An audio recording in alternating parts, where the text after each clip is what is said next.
આખરે Surat district કોર્ટને email ID પર બોમ્બથી ઉડાવી દેવાની ધમકી આપનાર આરોપી રમણ મિશ્રાને સાયબર ક્રાઇમ સેલે ઝડપી પાડી.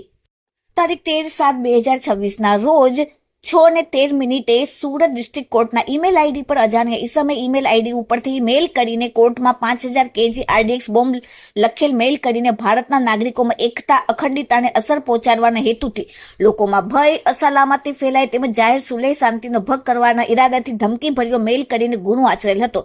જે બાબતે સુરતના સાયબર ક્રાઇમ સેલમાં ગુનો નોંધવામાં આવેલ હતો. ગુનાના આરોપીને શોધી કાઢવા માટે સુરત પોલીસ કમિશનરના આદેશથી તેમજ સુરત સાયબર ક્રાઇમની સેલ આરોપીને પકડવા માટે ચક્રો ગતિમાન કર્યા અને આરોપી રમણ રામબાબુ સતન મિશ્રા રહેવાસી ground floor Krishnakunj building Bahucharnagar Prannath hospital પાસે વેડ રોડ કતારગામ મૂળ વતન બિહારવાળાને ઝડપી પાડવામાં આવેલ છે.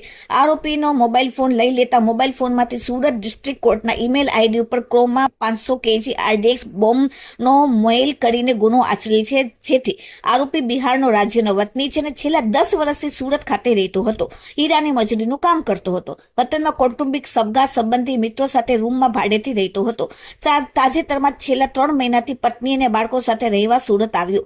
ત્યારથી તે અલગ અલગ રૂમમાં પત્ની અને બાળકો સાથે રહેતો હતો અને છેલ્લા ઘણા સમયથી તે મજૂરી માટે કોઈ કામ ધંધો જતો ન હતો અને ઘરે બેસી રહેતો હતો. યુટ્યુબ ચેનલના માધ્યમથી ખાન સરના ઓનલાઈન ક્લાસીસ જોતો હતો તેમજ સતત સોશિયલ મીડિયાથી રીલ્સ જોવા માટે નો આદિન હતો અને સાથે AI પ્લેટફોર્મ પર કન્ટેન્ટ બનાવવાનું શીખતો હતો અને પોતાના મોબાઈલનો ઇન્ટરનેટ વપરાશ ખતમ થઈ જાય ત્યારે એપાર્ટમેન્ટમાં રહેતા અન્ય મજૂરી કામ કરતા મિત્રોના મોબાઈલનું હોટસ્પોટ લઈને પોતાની પ્રવૃત્તિ ચાલતો રાખતો હતો.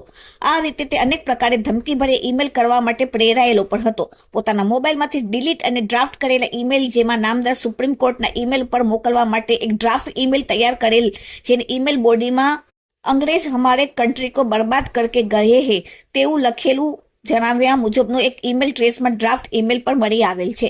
Bureau report, daily India TV, Surat.